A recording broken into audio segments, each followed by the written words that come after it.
Welcome to Peter and Roughie's football show here on plzsoccer.com. I'm Peter Martin. I'm Alan Rough. And looking back over the weekend's football, we're going to start at McDiarmid Park. It was St Johnstone 0, Celtic 4. Brendan Rodgers' side now 63 games unbeaten. Rodgers in charge for 62 of them. And of course, we've got to pay tribute to Ronnie Dyla taking charge of the game against Motherwell at the tail end of, well, the previous season before Brendan Rodgers came in as the manager, and what an achievement it is. You've got to pay credit to them. Some people are dismissive of the opposition and the calibre, but 63 games undefeated, Roughie, is some going. Yeah, it certainly is. It's not just all about the players, it's about the preparation leading up to every game. We all keep saying it's going to end sometime, but not if this manager and these players have got something to say about it. You can tell when they go into every game the determination to keep this run going, and it was proved again at the weekend. Well, Scott Sinclair has mentioned in the morning papers that the only thing that's going to derail them will be Celtic themselves. And it might take 2 or 3 players having an off day, but when 2 or 3 do have an off day, the other 2 or 3 seem to chip in. Yeah, you're right. I think it would have to be a time when the players that are on the bench, aren't of the quality, and maybe Brendan's got a big Europa Cup game coming out where he rests maybe 7 or 8 players, and then the players that are coming on have to produce the goods, and that could be the night, when maybe they can't get up to the level of the players that they're replacing, and somebody just catches them on an off night. Yeah, I don't think they're going to be found wanting or guilty of complacency, Roughie. No, if you listen to Brendan Rodgers, his professionalism's there for everybody to see. There's a level of performance that you have to live up to, and that's not just on a Saturday, that's Monday to Friday in training. So, no, the players are really geared up for it.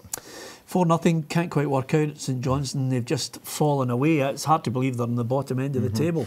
Yeah, and St Johnstone in days gone by would have been one of these obviously matches they usually give the big two a good game, but unfortunately in the last month or so they haven't been firing on all cylinders, and Celtic got them in the right time. Yeah, I still think they'll rally in the new year. I still think they'll be in the top 6. Yeah, they're always a good side, to watch. They're just like everybody else. You go through a bad spell, and I'm sure they'll turn that round very quickly.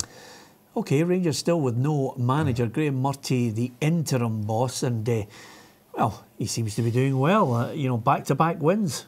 Yeah, and the good thing about the big change for everybody is he's now got a bunch of players who want to play well for him. They like what they see during the training during the week. They're taking it onto the park on a Saturday.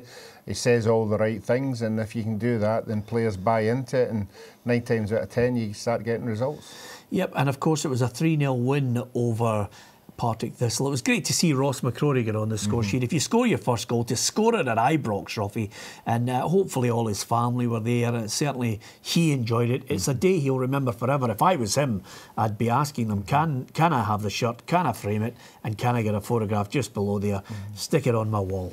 Yeah, I would like to think somebody would do that for him. I think every young player will remember the first goal for their club, and he's one we want to keep our eye on, and we hope he can get as many games as possible, because we're obviously struggling for centre-halves, and the more games that he gets, the better he'll become. Yeah, do you think, I'm just wondering what the delay is with Rangers in this manager situation. Are they dragging their heels? Do they have enough money to get Derek McInnes out of Aberdeen? Do they even want Derek McInnes? That's the other dilemma here, because if they pull someone out of left field other than the Aberdeen boss, who I think is just the natural candidate, I think, to take Rangers forward. No disrespect to Graham Murty, who's doing a grand job in the short term. Yeah, but I really do think, obviously, the Scotland game coming up this week gives enough time to negotiate, to talk. And I think, as far as I'm concerned, it's when you stop seeing names just getting plucked out of the air and thrown into the newspaper.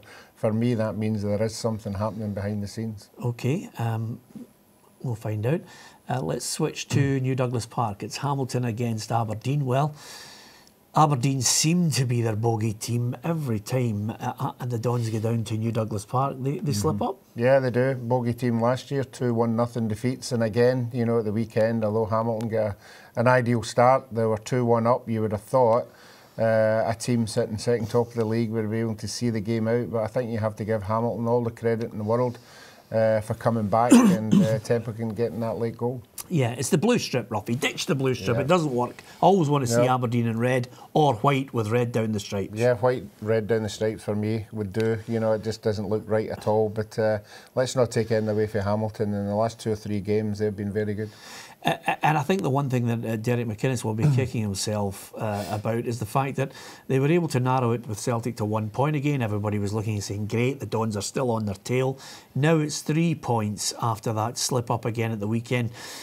I just wonder if, you know, some players have said the speculation linking McInnes with Rangers may be affecting the players. I'm not sure I buy into that. No, I think Monday to Friday I would buy into it, because obviously players are going to come into training in the morning. They're all going to have a say. Has anybody heard anything, that kind of thing. But as soon as you go into park on a Saturday or whenever it is, and that whistle goes, you're only focused on that football. You're not thinking in the back of your mind that the manager might not be here on Monday. You know, you're concentrating for you and your teammates and trying to get a win. Up at Dingwall, Ross County raced into a 3-goal lead. I must admit, I was rubbing my eyes on Saturday, Roughie, looking at that one. Michael Gardine set them on their way. He's been a good player for them since the start of the season. Yeah, he's been a super player. I think over the last 2 or 3 games, if you look at any success that Ross County have had, he's been at the end of it. You know, he's got a tremendous quick feet. You know, he's got a good shot in him. You know, he's prepared to take the responsibility on in the team, and the rest of the players are getting a benefit from it. I'd love to have been a fly in the wall when Stephen Robinson got them in at half-time, because there was a fight back. 2 goals, not enough. No, it wasn't, and I'm sure there'll be a few people being threatened by their cup final place, you know, to maybe get their finger out. But certainly, again, their 2 strikers come up with the goals. That'll be the positive side for that, but he really has to tighten up at the back. Yeah, I think we can allow Motherwell one of those off days, bad day at the office, simple as that. When you think of what they've achieved in the last month, it's been superb. Yeah, it's a difficult one for him. Obviously, the final's a big game coming up. Obviously, there's a couple of games before that.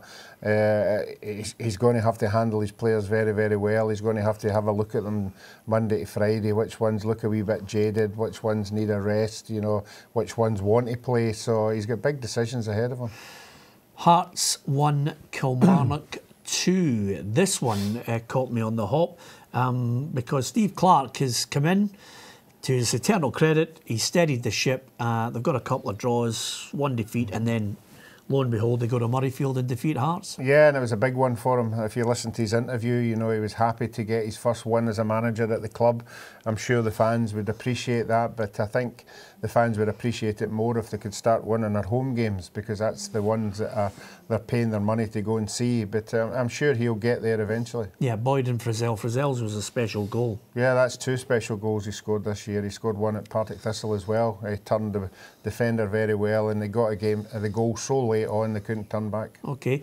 Worrying times for Levine. Does he need another transfer window to change this side again? Well, I honestly have looked at his interviews, and I don't know if he's 100% buying into this, being the manager. I think doing the 2 jobs is obviously taking its toll. I don't think the enthusiasm's there as what it used to be, and I really do think he enjoyed what he was doing, and now he's got a wee taste of back in the limelight and having to deal with the negative side of the game. Yeah, it's just my opinion. Okay, I know it's your opinion, Roughie. I just don't agree with it. I think it's a nonsense to look at his face and think that his demeanour suggests that he doesn't want to be there. That's just the way his face looks under normal circumstances. He's a quiet lad, doesn't show his emotion too much.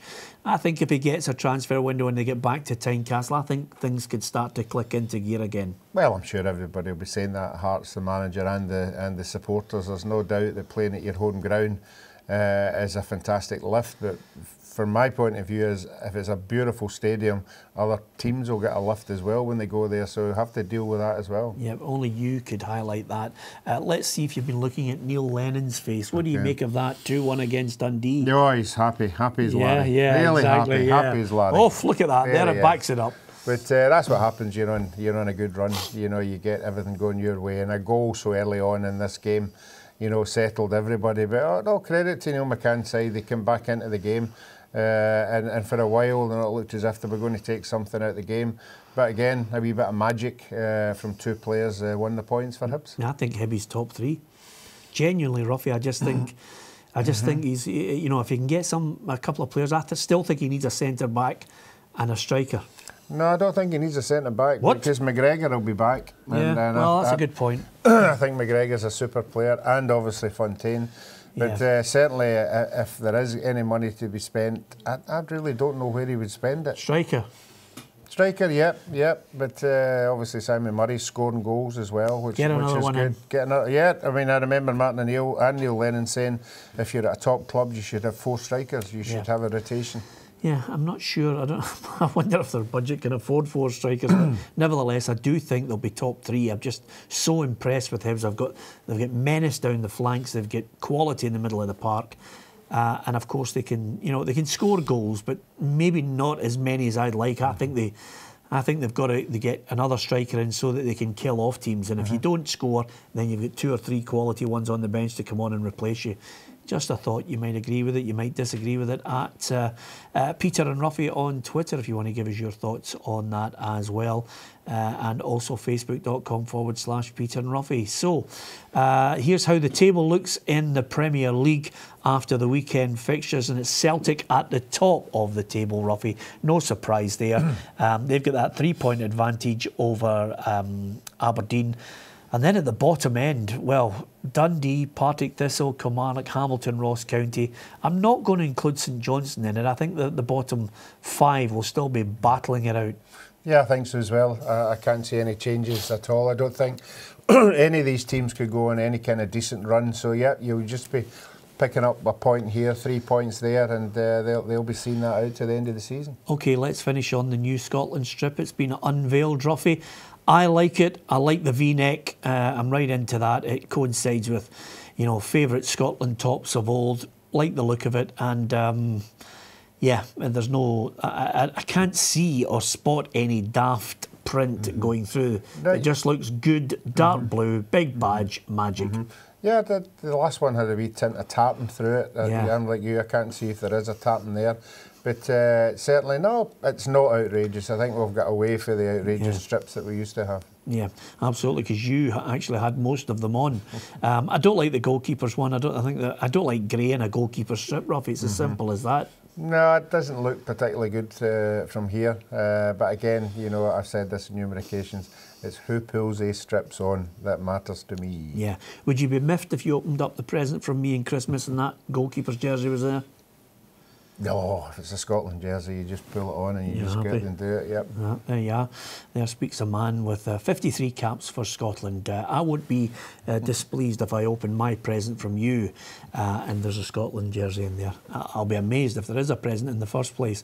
Anyway, apart from anything else, that's our look back at the Premier League. We'll be back in our usual format on Tuesday. Some people have been asking us about our Monday format. It's quite simple. We can't show you the goals due to a rights issue, but over and above that, there's always good chat, and we're back on Tuesday with Hugh McDonald back in the seat with us, Roughie. Good to have him back. Yeah, it's fantastic. He's obviously been away touring again, and he'll come back with some wonderful tales. Yep. OK, I've had a look at Roughie's face. I'm not sure if he really likes this job or whether he's here. I mean, I don't see any real great enjoyment in his face, whether he really wants to be here or not. I'm not sure if he likes punditry. What do you think? Give us your thoughts on that. OK, thanks for watching. Good night.